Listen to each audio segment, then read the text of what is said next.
brother's struggle with marijuana laws, or brother-in-law, I'm sorry? I would like to make it an important, I would like to make that a big part of the campaign because it is a personal issue.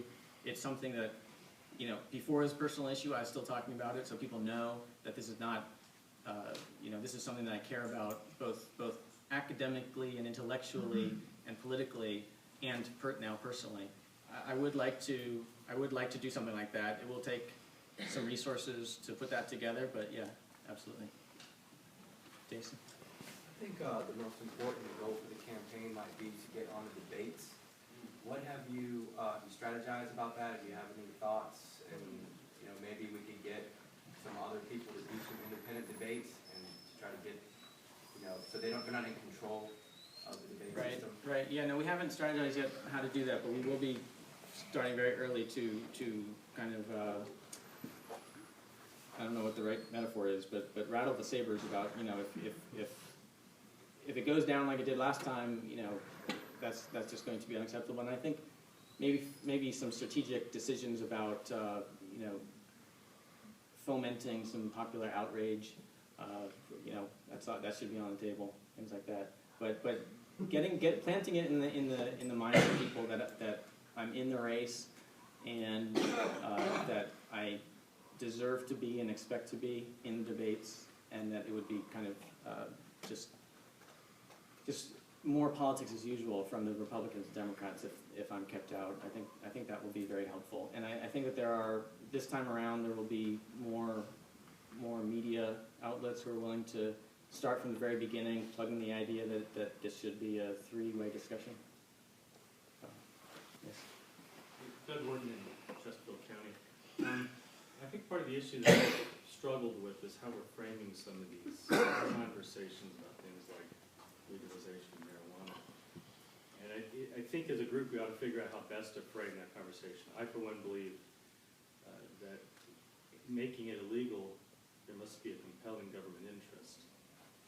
And as long as we say, well, we're for legalizing marijuana, then we've got a whole group of people who are instantly against us. But if we frame the discussion as we are eliminating the criminalization of marijuana, you know, so I think there's a value put into how we frame that particular argument and get in front of it. And same with gay rights. What is the government's compelling interest to say who can unite in whatever way? So to what extent can we put some resources behind just purely framing those key arguments and making sure we're all consistently speaking those? Right. Yeah, I think that's a great question. I think partly, I do think that's something where some YouTube videos can be very helpful to, because you know you can script it, you can and it can be on the website so that anybody who goes there, you don't want to have to read through a whole lot of text. It's instant. You can keep it really short, and you can frame it how you want to. So that's one of the things we want to do. I do think there is sort of internal debate about how to frame these things. And I think you kind of saw some of that this morning in some criticism of my campaign. My view is a long chain of questions that you have to ask before you have government action. One, what should we be doing? Two, should government be doing it? Three, what level of government should be doing it? Four, you know, how do we decide what policy is most effective to do whatever it is we want to do? You know, and only when we answer all of those questions do you actually have a justified concrete policy. And you know, some people just want to answer the first question, or the second one, like, you know, is this a role for government? But if, you know, like I say, most voters aren't libertarian, or at least that strongly libertarian, and so you know, maybe it is best to tackle one of the subsequent questions. And so, what works? You know, I think we should do what works. And I think you know, a lot of people agree with that, but there is some internal debate about that. And it's not really clear what works sometimes, and different arguments work with different crowds. And so I think that's you know, one of the difficult things is you don't want to appear as saying different things to different crowds, but you also want to make your best argument to each crowd. So as long as you're consistent with principles and you're okay with the fact that, you know, maybe we're not going to get a libertarian regime, but we're going to move in that direction. Yeah, but I think you're right. Framing is a huge part of the issue.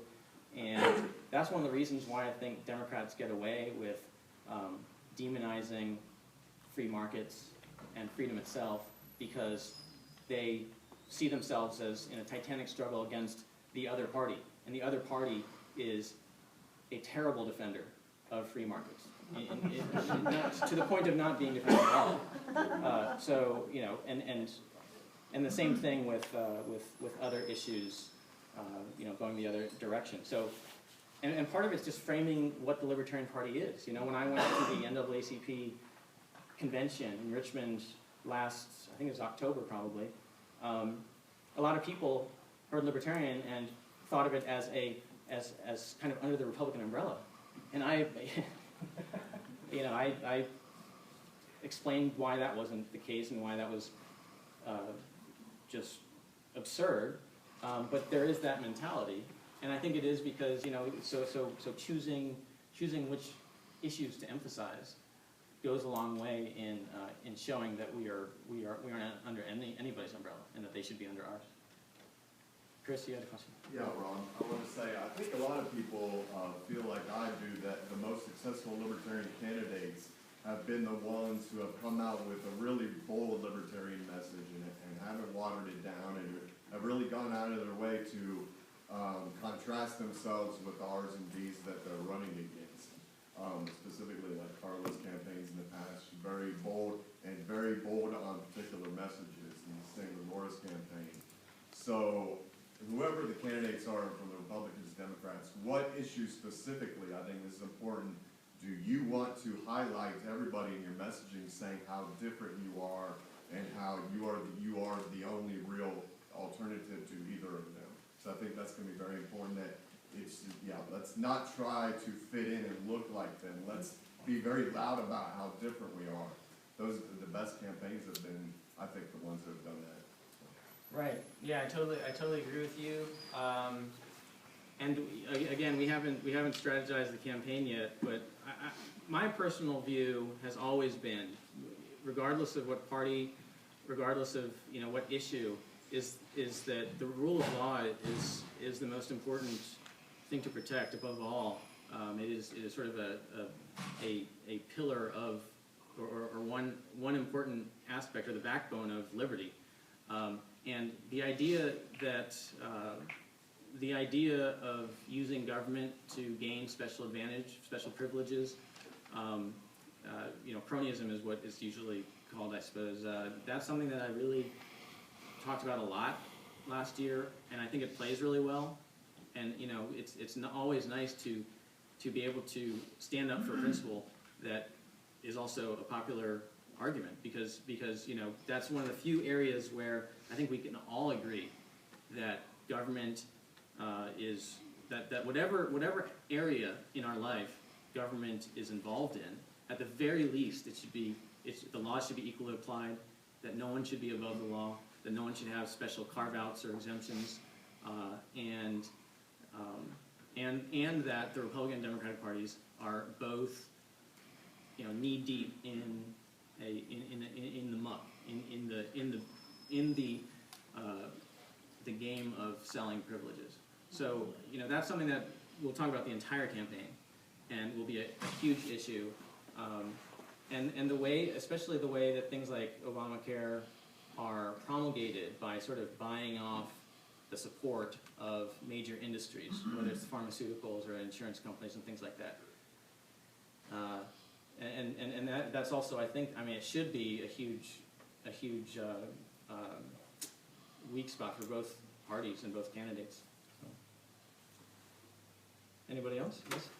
You have a set position on where you stand with term limits, like a self-imposed thing. Would you continue to, if you were to be elected, would you continue to stay in the Senate, or would you, perhaps leave after 2 terms? Or do you have a position? I strongly support term limits. I just think that the incumbent advantage has become so great that term limits, at the very least, they mean more contested elections and more turnover. And it also means at the state level, if you have term limits at a lot of the state level positions, that means more people are cycled out of positions, and then that means more people are likely willing to run for other positions. That means more elections that are contested and competitive. So everything that makes a more open and competitive political system is good. I'm perfectly happy to self-limit. I don't know. Throw out a number, and I'll. I mean, you know, that getting elected is you know, something that would be is a. Well, I'll say this. I support. I don't know what the right number is, but you know, 2 terms is a fine limit. I would even support 1. I mean, I don't know what the right number is, but I definitely support them. Yes. Could you comment on the budget that Paul Ryan and Patty Murray set forth with the military retirement cuts? Oh, I've read a little bit about it. I don't know enough about it to comment yet. So, but I mean, generally, all the budgets that anybody's passing these days are large and way too large. And it's sort of like you have to at some point say stop. You know, when we're running such huge deficits and when we have such a huge debt and we're wasting so much money and we're wasting that money on programs that are you know, counterproductive. You know, there are all sorts of reasons just to say I'm not going to vote for a budget unless it actually makes some semblance of sense. Okay, one more question. Is there another question for Mr. Sarvis? Yes, sir. If you don't mind me asking, I have tried to convert people over to libertarian philosophy. I've been reading lots of books in economics. The problem that I have, mostly, is how do you, I don't believe that most things are hard. What I do believe is that it's very difficult to change people's opinion on something. I have been saying the same thing for years, how trade creates wealth, and then all of a sudden, somebody reads a book that wasn't me saying it, and they're like, oh hey, trade creates wealth. I'm like, okay, how do you, if you're trying to get people to vote for you, or you're trying to push people over to libertarian philosophy, what do you think is the best way to approach that? Because I've hit a wall. Well, it sounds like you didn't hit a wall. I think you were successful. You made the argument. You didn't convert them. They had to go and read another book. But if you hadn't been telling them the things that you were telling them, when they read that book, they might have said the same thing to that book that they said to you. It's like, nah.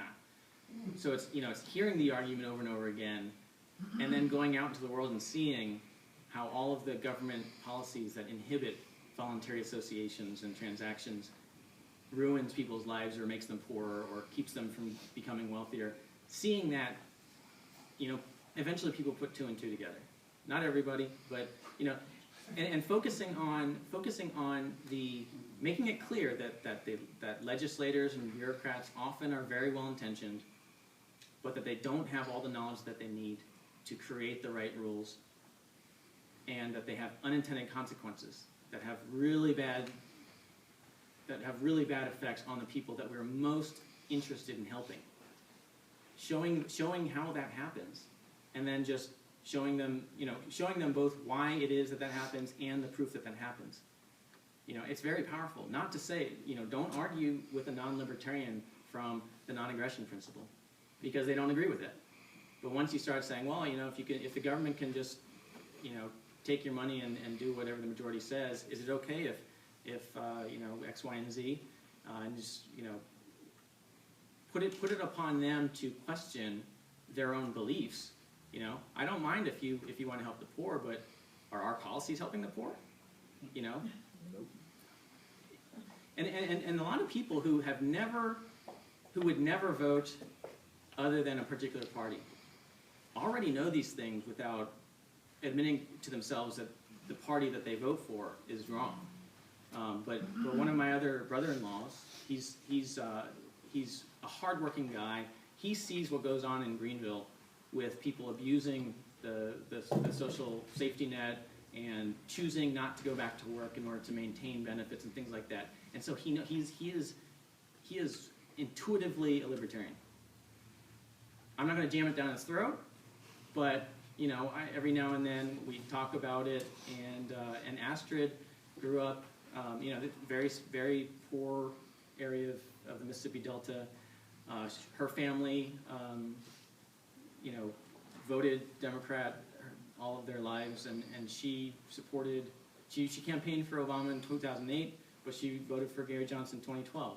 And she has seen the abuses of the system firsthand as a doctor, firsthand looking back at her own life and the people around her and how they behaved, and how the system itself rigs the game, and makes it very hard to escape poverty through the education system by ruining the education system and things like that.